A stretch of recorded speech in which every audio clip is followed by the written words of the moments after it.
I had to move the mayor over from Friday. Unfortunately, he was on the road and I got really tired with my speaking. Good morning, Mr. Mayor. Good morning. Bit It's nice to unusual. see you. I know what, getting tired or Getting on a talking? Monday morning. This is unusual. Now, you've been out and about because you're the chair of the regional cities. Have I got that right? Regional cities, New South Wales. Yeah. So, and you guys get together, what, a couple of times a year in different locations now? Well, we used to do it just at Parliament House. So 4 times a year we'll get together as a group. And Parliament House makes sense because we've got access to politicians and various departments down there. So that makes sense. But when I was chair of Evo Cities, we used to do a thing where once a year we'd go out and visit one of the other cities. And there were 7 cities in Evo Cities. And that worked quite well. It does take extra time, but it worked quite well. So as chair of regional cities, that's now bigger. It's 15 cities in regional cities, New South Wales. And we talked about that, and I actually brought up the idea, and I said, I do love the idea of going out on a field trip, but I do accept that it takes more time. What do the members think? And we talked about it, and then in the end we said we think it's worthwhile. So last year we had our first field trip, our first road trip, and we went to Lismore and Tweed Heads. Now, the devastation that both of those had experienced with the flooding, we thought that was a good place to start and to look around there. And it was a real eye-opener. We'd heard Steve, for example, the Mayor of Lismore, talk about the flooding up there a lot. Chris Cherry's the Mayor of Tweed, and she talked about the flooding as well. But standing in some of the locations and having the Mayor point out to us how high above us the water was with the flooding on, it just gives you that mental picture you can't describe to someone. So that was fantastic. This year, so we talked about it again, okay, let's continue on this program. We'll do not the 4 meetings in Sydney each year, we'll do 3 meetings and then 1 out in the field. And we talked about going south. We went north last year, so we went south. So we went down to Wagga and Albury. So myself and the CEO, Murray Wood, have been down in Wagga and Albury this week. And Friday morning, yes, we were travelling back, which is why I couldn't do you on Friday. Sorry, Brett. No, that's okay. But thanks for coming in today. I really appreciate it. Back to issues closer to home. In-ground parking sensor and licence plate recognition camera trials. You've had some great success with this. I think we have. It's gone, I think, of the old days where we just got to use humans in a clumsy way. And the old-fashioned way of doing parking was the chalk on the tyre. And of course, some people would come and try and rub the chalk off, or they'd see the chalk there and have a bit of a panic about it. And then the staff, our parking officers, would go around and do a loop and come back and check the time written on the tyre. And then if they needed to, book someone if they'd been there for too long. And we thought there were better ways. So we've been doing 2 trials. And one of those trials, we've actually been booking people from those trials. The other one, we haven't been booking people. It's really been a trial. So the in-ground sensors, we've got about 150 car parking spots in the CBD of Dubbo, where literally it is an in-ground sensor. We drilled holes in each parking spot and put the sensor in. And what happens with those, Brett, is that you'll drive in over it. The sensor knows there's a car over the top. And then when you leave, it knows that that car's left, and then another car comes in. It's got a certain time frame, so you can't just back off and then go straight back over the top of it again. If that person has been in that car parking spot longer than the allowed time frame, then parking officers have got a device they carry with them. They get an alert, and it tells them which spot there's a car that's been parked too long. They can go and look at that and check that there's not a broken down car or a disabled sticker where they're allowed to park longer or anything else like that, and then they can actually issue a fine. So they've been issuing fines. We've been running that trial from August 2022 through February this year, and they basically dealt out 1,852 fines during that time frame. The other trial we've had going, which was a much shorter time frame trial, was with number plate parking sensors. Now, I actually sat in the car with them for about an hour going around looking at these particular processes to see how it worked. And it's a car that drives along. It takes pictures of all the number plates as it sees parked along the street, and you can see them coming up on the screen as it recognises each number plate, tells you what type of car, that type of thing. And then as we kept doing loops around, you'd hear this ding, ding, ding, and they're all the people that were parked for too long. Now, we weren't booking those. In the time trial of that, they photographed 157,191 number plates. Of those, 2,413 number plates had been there for too long. Now, if we weren't doing the trial with that, we would have, or the parking officer would have stopped the car, again, had looked to make sure that there was no other reason that car was parked there too long, and then issued a fine. There was a bit of discussion at the committee meeting on Thursday night about this. Some councillors weren't happy about this process. They said it's not popular when people are fined, and I agree. I've had people ring me very unhappy about being fined, but I've asked the question after they've told me about how unhappy they were you there for too long? And they say, yes. I say, well, unfortunately, the rules are in place, and the parking signs are there pretty clearly that show how long you can park there for. If you're there for too long, then whatever method we use, whether it be a piece of chalk, in-ground sensor, whether we have a car that senses number plates or takes pictures of number plates, if you're there for too long, you are at risk of being fined. And it's not an automated process where you're there for 1 hour and 1 second and straight away you get a fine. It still involves humans, our parking officers, but it makes them more efficient so they can actually cover more cars. Now, we're not trying to raise a bunch of revenue. This isn't about parking meters by I was going to itself. say this is a good way to raise that revenue and more money into council's pocket, to be unfair to us. Well, ideally, I would prefer that no parking fines are issued. The main feedback we hear from businesses in the CBD is some of them are doing it tough at the moment, and if they have cars that just park in one spot and stay there, it makes it hard for them to get more customers coming through. So we've really been pushed or requested to do this by the businesses who say they need turnover of vehicles for their business to be able to operate viably. So cost of living is a big thing at the moment.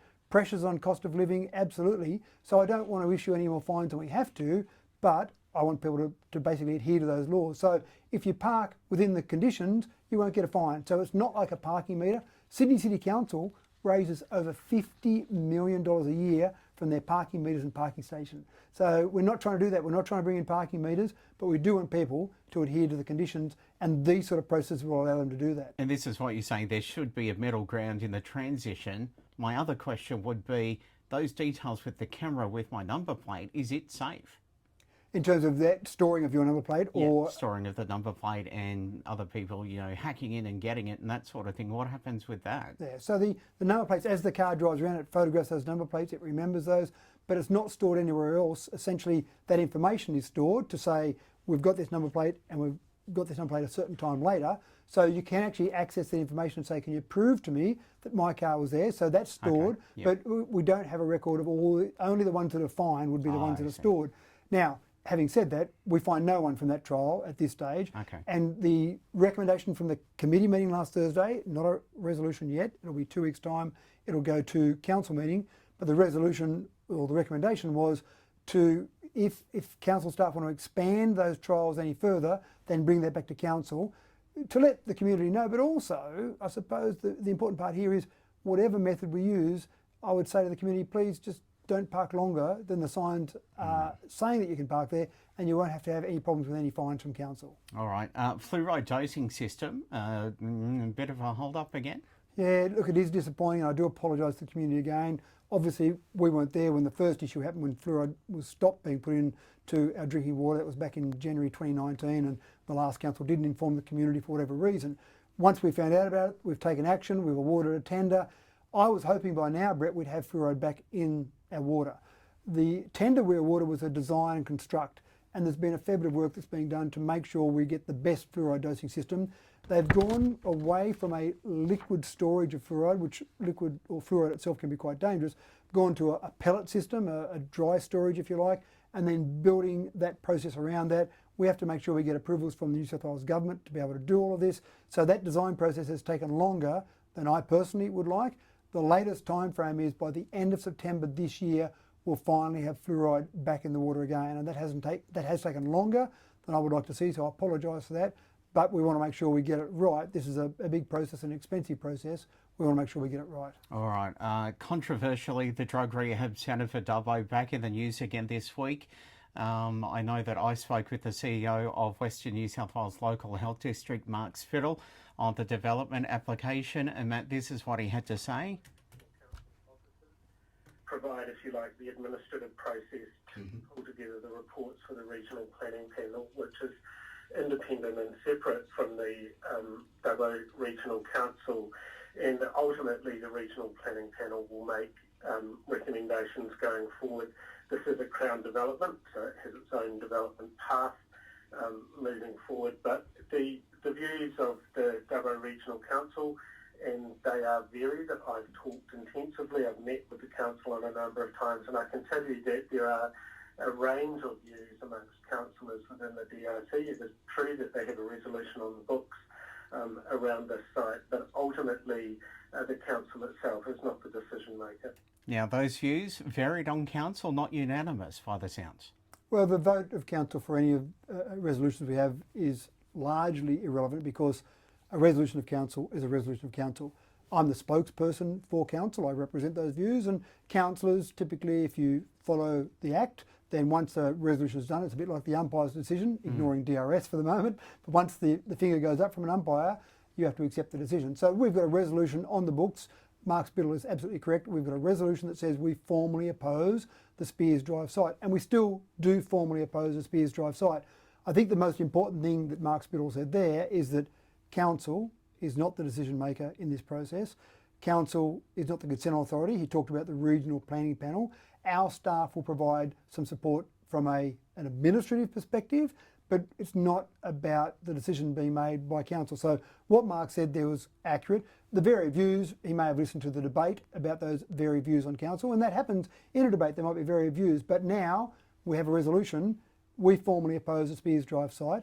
The government has now come out and said they've started the consultation process with the Spears Drive site. So effectively they're saying they're moving ahead with the Spears Drive site.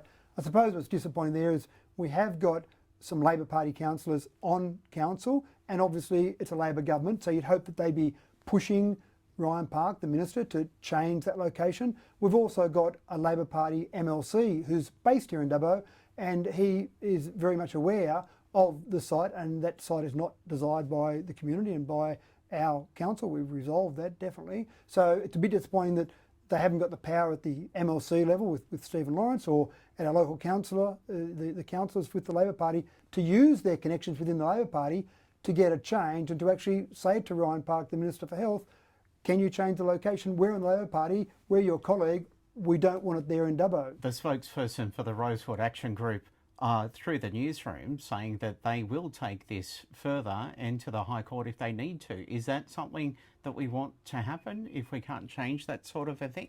Well, in terms of a legal process there, again, that's another step or another process there.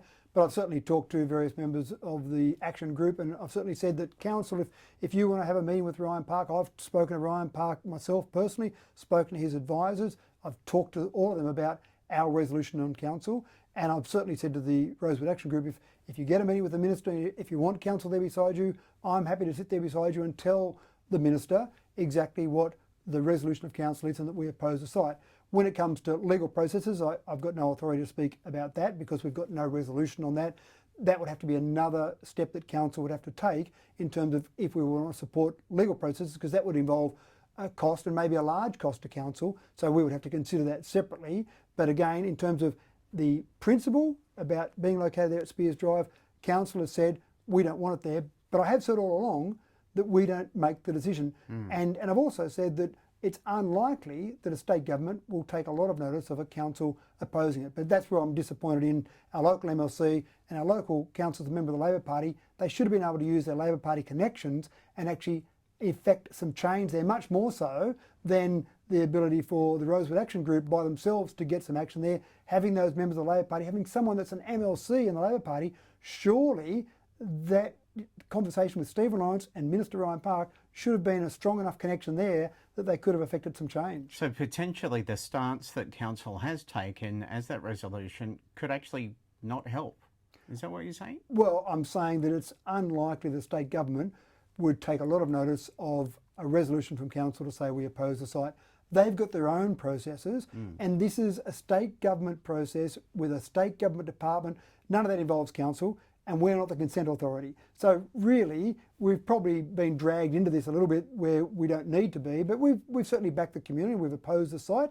But the reality is we don't make the decision on this. If you want a decision about what day your garbage bin's collected, sure, we decide what days garbage bins are collected around different parts of Dubbo. We've got control of that. We've got control of our waste management facility. There are certain things at each level of government. We don't control the police, we don't control sentencing laws, we don't control the health minister. We control. We've got to make sure we focus on that and not get distracted by a whole range of other things, because we've got enough to do with what is in our control. But in this scenario, again, we've backed the community, but the health minister has made a decision and he's said he's going ahead with Spears Drive. It just boggles my mind that, fair enough, you know, these residents were upset, but being so close to a childcare centre as well, I think is the more the issue, is it not? Well, again, we've opposed it for a whole range of reasons, but ultimately our council resolution says we oppose the location, and there's a number of reasons, and it depends who you talk to about what those reasons might be. There are a number of logical reasons we oppose that site, so that's our official stance as such. The actual reasons, our resolution doesn't talk about the individual reasons, but that's more about that debate that happened at council. When councillors put their hand up to vote to oppose that, I'm sure many of them had a variety of different thoughts and ideas about why they were voting that way, but ultimately we've got a resolution and I'm representing that as a spokesperson for council. All right, those community engagement sessions underway really soon for people to go to. Will you be going to those? Probably not really any need for council to be involved in those. It's a state government process, and that's their community consultation. In some ways, it sometimes might cloud those sessions by having council turn up to those, because then people might be confused about why is council here? Is there something that council's involved with? When really it's just a state government process and it's their consultation. So thanks for clearing that up for me. I'm out of time, but thank you. Dubbo Region Mayor Matthew Dickerson, enjoy your week. Thanks, Brett.